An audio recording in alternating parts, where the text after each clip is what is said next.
Hello, podcast listeners. We know podcasts are a great way to catch up on a program that you may have missed on KSJE, and it's provided as a free service of this radio station.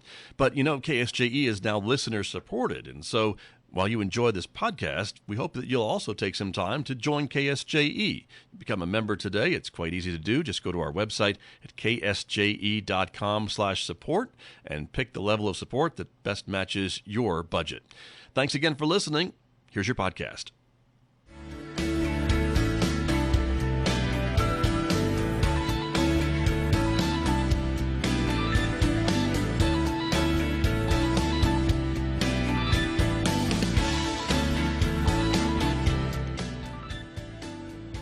10 minutes past 8 o'clock. It is Wednesday morning, the 12th day of August, 2026. Good morning, everybody. I'm Scott Michlin. Thanks for tuning in to KSJE. We're at 90.9 FM right here in San Juan County, New Mexico.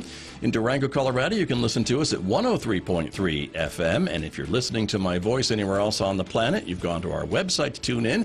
That's ksje.com, or maybe you're listening through the KSJE radio app, or perhaps you've asked your smart speaker to play KSJE. It's great to have you all with us this morning. Also want to welcome our viewers who are watching me right now. The video of this program is streaming out live to the KSJE Facebook page and also to our YouTube channel. So welcome aboard, everybody. So glad that you are with us, because this morning our topic is healthcare and back to school. So talking about pediatric healthcare with kids going back to school and some of the things that they are getting into. We'll be talking with my guest, Meredith, who is here in the next few moments. She is a pediatric nurse practitioner with San Juan Health Partners Pediatrics. So stay tuned for that coming up in the next few moments right here on KSJE. Then later on this hour, we'll be checking in with Dining with the Dead from the Rio del Sol Kiwanis Club. They'll be telling us about the annual event coming up in September and about some of the characters from Farmington and San Juan counties past who will be represented at this year's event. So stay tuned for that coming up today at 8:50 a.m. on KSJE.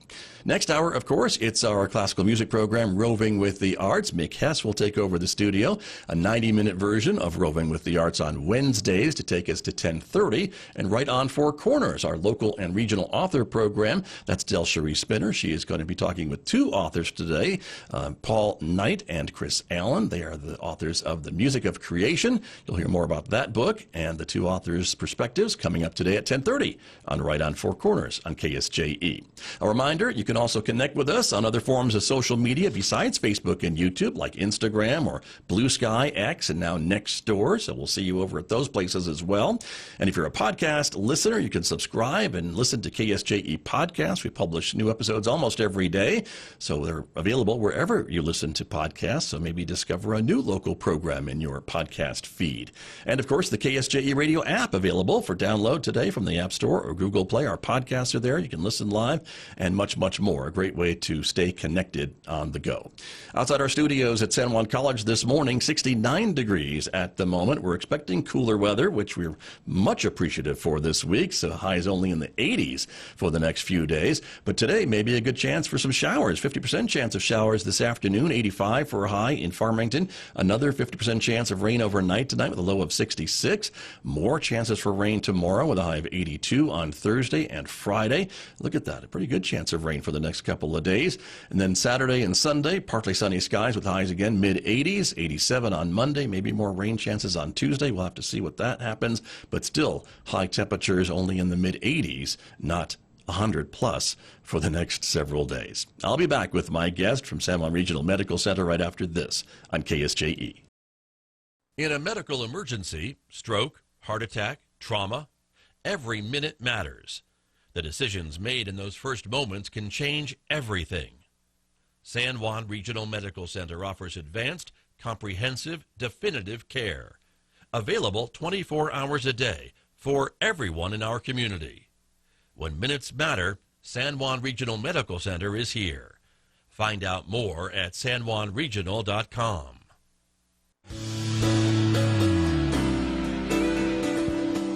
Now back to Studio A and the award-winning Scott Michlin Morning Program on KSJE.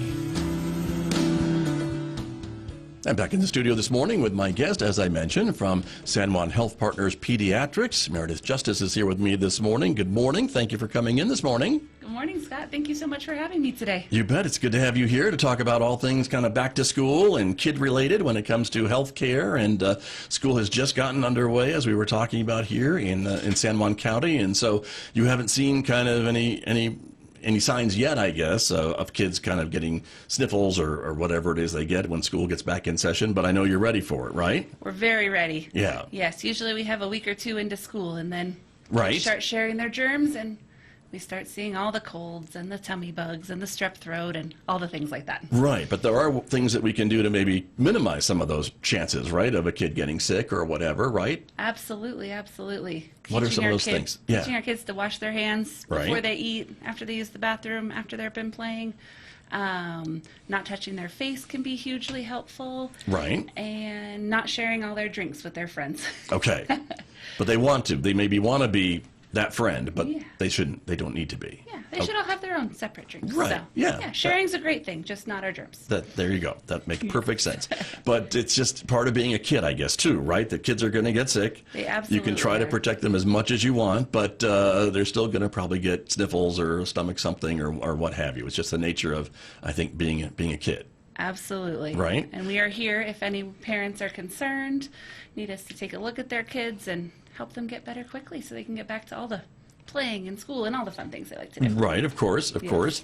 And for kids these days, I mean, again, we hear a lot about weight and activity and levels and things like that. I mean, is that something still to be concerned about, to make sure kids are getting away from a screen and getting outside, touching some grass, running around in some grass, getting grass stains, all those different things of being a kid? Absolutely. I think the most important thing is getting the kids outside, letting them play, getting all their energy out, and giving them healthy foods to eat, getting breakfast in them in the morning before they go to school, and eating a good lunch and lots of protein so they can stay full for longer.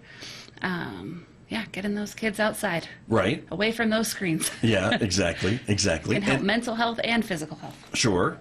Very important as well. And with that then, to get them learning maybe some of those good eating habits at a younger age, is that also an important thing the parents can be trying to instill early on? Yeah, absolutely. And parents showing them by example can be hugely helpful. Eating meals together when it's possible. Making sure parents are putting fruits and veggies on their plate and giving a great example for the kids because they're watching everything we do. Right. They're like little sponges, aren't they? Exactly. That's true. Exactly. And healthy snacks and things like that, is that also important? Absolutely. And packing them snacks so they can eat throughout the day. Healthy options. I know schools offer great healthy choices for them and encouraging them to give to oh man, lost my train of thought. That's okay. Encouraging them to eat Yeah. a wide variety of foods and Right. getting snacks after school for all the athletes. That's Keeping important. them fueled. And, of course, water. Exactly. It's hot. No kidding. So Even much though it's water. a little cooler, but Yes. it's still hot. Yeah. You're right about So that. much water. Very true. And so all those things are important, even at a young age, right? Even for the youngest of the kids that are going back to kindergartner and first grade and all that thing. Even the preschoolers. Right? Got it. Yes. And so with the work that you do, then you see kids of all ages, right? I mean, that's your practice. That's what you are seeing. And so as they're coming in these last few weeks, then it's been a lot of back to school, like physicals and things like that for the kids for the most part, I guess. Absolutely, yes. Lots of sports physicals, making sure their hearts are healthy, ready to play sports, getting all the kids that have chronic medical problems, get their inhalers ready and their medications ready and get all the paperwork they need for school, making sure they're up to date on all their vaccines, keep them protected from those illnesses. So Right. It's been a lot of prevention right now. Good. Yeah, which is very important. Preparing, yeah. Exactly. And of course, we've had, we talked about the hot weather before we came on the air this morning too. Some of the wildfire smoke in the air and things like that. Is that causing issues for kids, or can it cause issues for kids? Things like the hot weather and air quality? Absolutely. So we're seeing lots of runny noses and coughs and wheezing and things like that. So if your kids are struggling, we're happy to see them. We're here. Right. We can help. Right. Absolutely. What are some of the things that could be done, like for air quality and things like that? Is that like more of an inhaler kind of a thing, or just checking their lungs and things like that? Yeah, for some kids. And then running a humidifier can help when they're sleeping at night, or doing some saline spray in their nose just to kind of rinse out all the stuff they've been breathing all day can kind of help reset things before the morning. Right. That sounds like good advice for adults too, maybe a little bit. For everybody. Right. Very true. And you talked about sleeping, and that's another thing I wanted to ask you about, because that's really important for kids to get enough sleep good sleep, those types of things too, so they can wake up ready to go, ready to learn at school the next day and things like that? Is that, when I was a kid, it seemed like I never had a problem sleeping and falling asleep, but what makes for a good night's sleep for a young person? I think starting the healthy habits when the kids are little, toddlers into preschool, having a good bedtime routine every night, making sure they're off all the screens an hour before they want to go to sleep, charging phones and devices not next to their bed can be hugely helpful. That hour before bedtime, is that really important to get off the screens? Why is that? The phones emit a blue light that tells our body we need to stay awake. It's not time to go to sleep yet, and interferes with that normal sleep-wake cycle. Gotcha. So adding more, getting off of those an hour before bed can be hugely helpful. Got it. And you mentioned not having them charging right next to the bed, so there's not really that I guess, temptation to reach over in the middle of the night to see what that notification was or what's happening or what am I missing out on or what have you, right? Yes, exactly. Yeah, getting the phones out of the rooms or iPads or any of the tablets can be hugely helpful for sleep. Right. Cool, dark room, quiet. Okay. Very important. And going to bed early. Sure. Because we have to get up pretty early for school and work and all the things. So. Right. Yeah. Go ahead. Our kids need our big kids need 8 to 10 hours of sleep. Our little kids need 10 to 12. So that was going to be my next question: is how much sleep do the kids need to get that kind of quality type of rest that they can then face the next day, right, ready to go? And so it's more than I get. I can tell you that's for sure. But it's more than probably a lot of adults get, right? And so that's really probably important. A lot of teens too. Right. Yes. And so without that much sleep, then what kinds of things can, I guess, happen for a kid? Does it affect their concentration? Does it affect their abilities to maybe learn at school the next day? Absolutely. Impacts their way to focus. It impacts their mood. We can see a lot of behavior issues. Just tired and grouchy. I'm tired and grouchy when I don't get enough sleep, so it's even exacerbated in our younger kids. Sure. And then can impact our teenagers with anxiety and depression, and all those kinds of things can be worse when we're not sleeping very well. Got it. So very important. Hugely important. And for kids maybe that don't kind of settle down as quickly as maybe mom and dad would like them to at the end of the day, a pretty active day or things like that, any tips to kind of, I guess, getting off the screens is helpful, right? But anything else, having that dark room, that cool room, does that help calm everybody down and get them maybe ready to sleep? Because sometimes kids just don't want to fall asleep. Absolutely. And just a consistent routine, whether it's a shower or a bath or reading or whatever that is that family likes to do, doing the same thing every single night and going to bed about the same time every single night. So, and waking up about the same time. Because our body gets into routine. Right. So if we can be pretty consistent with that bedtime and consistent with what comes up leading to bedtime, kids love routine. So that can be hugely helpful. Okay. So that means I can't stay up later if it's not a school night. Exactly. Or I shouldn't. Exactly. Go to bed at the same time. Same time. And wake up early. If it's Friday night, doesn't matter. It doesn't matter. Okay. That's good advice. Yeah. And that's good for folks to be able to know. And does that work for kids of all ages, I guess, too? Some of these things we're talking about? Oh, yeah, absolutely. Little kids all the way up to our 16, 17, 18-year-old teens. Nice. Probably adults, too. Probably. Yeah. I would think so. That's true. But that's not your area of expertise. I see them till they graduate. Okay, all right, fair enough. Yes. But just to be clear, but good advice, I think, for all of us to follow. And for student athletes and things like that, you mentioned some of the physicals and things like that you were screening for and talking to them about. Are there some things for that age kid that needs to be, that they need to be concentrating on? I mean, obviously being active and working out and doing all those things for their team, but anything else that you tell them to be aware of when they're in training or working on a sports team or being part of a team? Yeah, making sure they're staying hydrated is really, really important. A lot of these kids are playing outside and it's very hot and they're losing a lot of electrolytes. So sometimes they'll need electrolytes, lots of water, and making sure they're fueling their bodies okay. So getting some snacks before, eating after practice, all those kinds of things are important.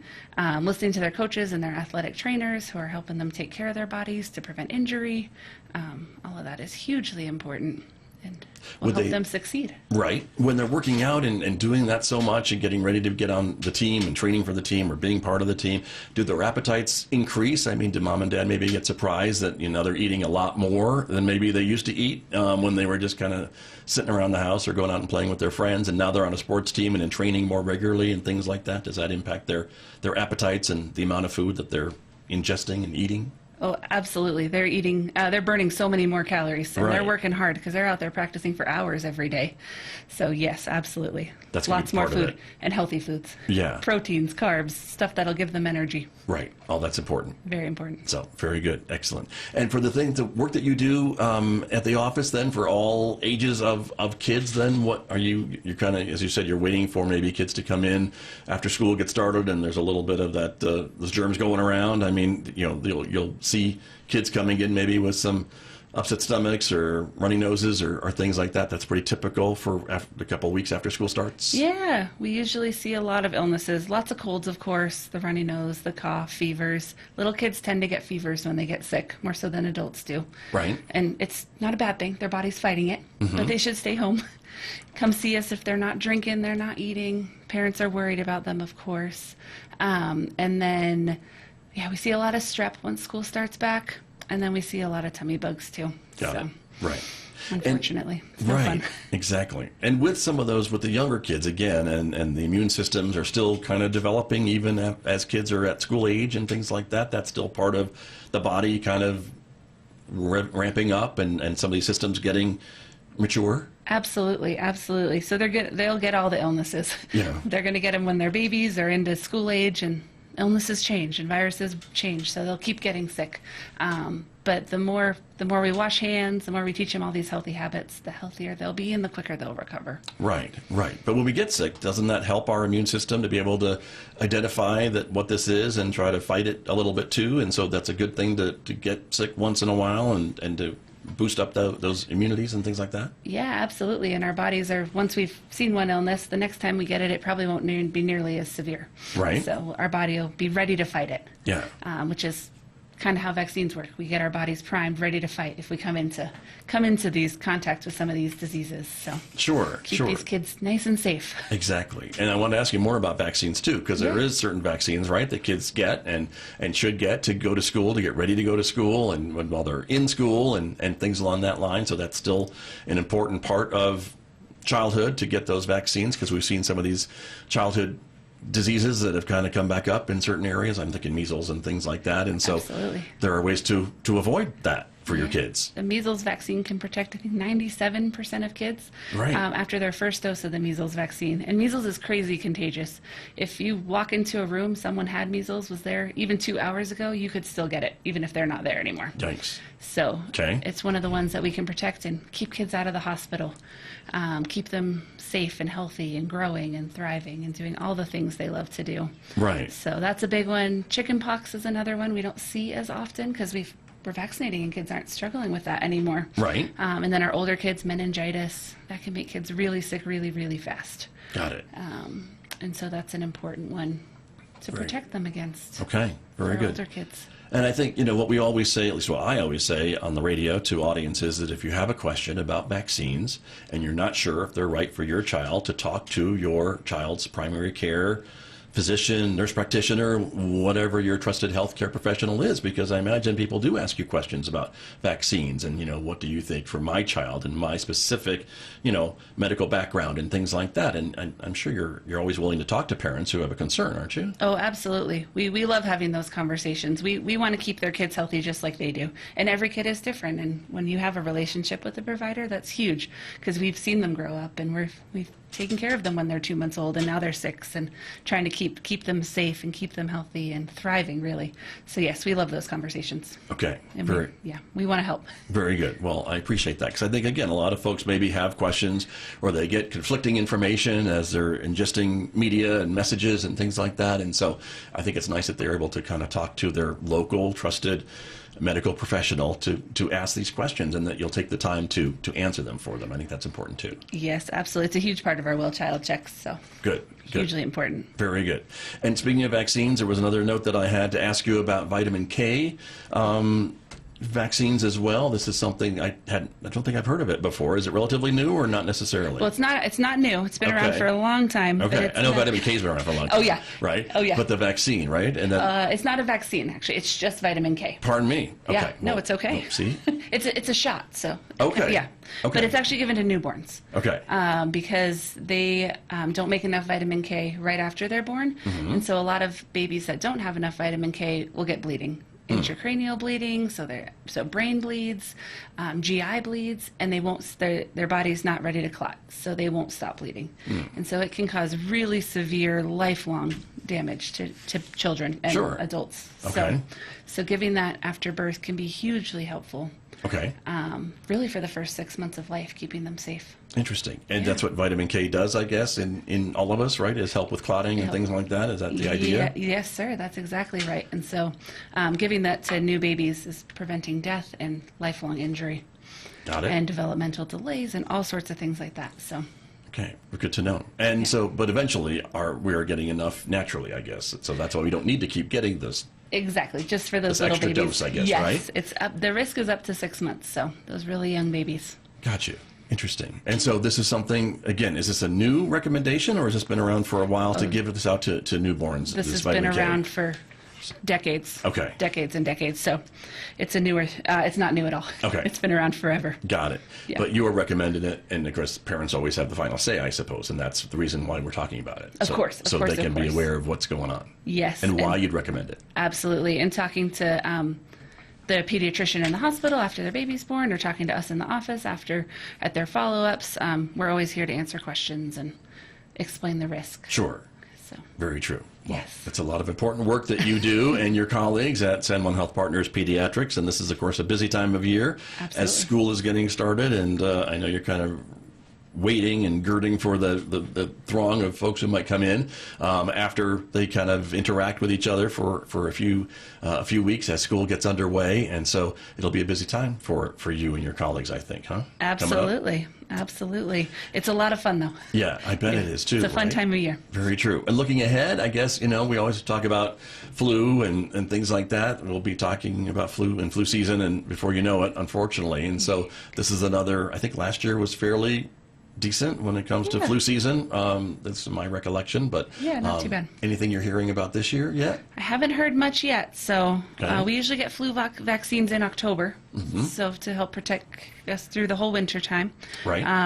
And practicing all these good, healthy habits now, so as we get into the sick season, we're already ready. That's true. Some of the things you mentioned earlier are good ways to avoid getting the flu as well, right? The washing your hands, the getting enough sleep, and eating right, and getting outside. All those habits, right? Absolutely. That's really good. Well, we just have a couple of minutes remaining this morning, Meredith Justice, and so any final tips that you have for parents out there who are getting ready, if they haven't already sent their kids back to school, they're going to be doing it in the next couple of weeks, wherever you may live in the Four Corners. So what's your advice for parents? Make it fun. Have fun with school. I feel like school is a fun time of year. And then those teenagers, mental health is a big thing that we're seeing a lot of. And so if you're worried about your kid, we're happy to come see them. If they're not doing things they like to do, they're not sleeping like they were, they're not eating like they were, things are changing, they have different friend groups, all these things are changing, and you're concerned, we're always happy to see them and help, and we're here. Okay. That's good advice, I think, too. Yeah. And I guess, maybe some could be just being a teenager. Absolutely, yes. But others could be something more concerning, and I guess that's what folks need to be aware of, right? Yeah, and parents know their kids so well, so right. They'll know if this is just a teenage thing, or where this isn't quite normal anymore. So yeah, absolutely. Good advice. Very good advice. Thank you so much for coming in this morning and sharing all your knowledge with us. I really appreciate it. Thank you so much for having us. I really appreciate it. You're very welcome. Good to see you. That is my guest, Meredith Justice from San Juan Health Partners Pediatrics, my guest this morning right here on KSJE. Did you enjoy that podcast? We hope that you did. And if you did, share it with your friends.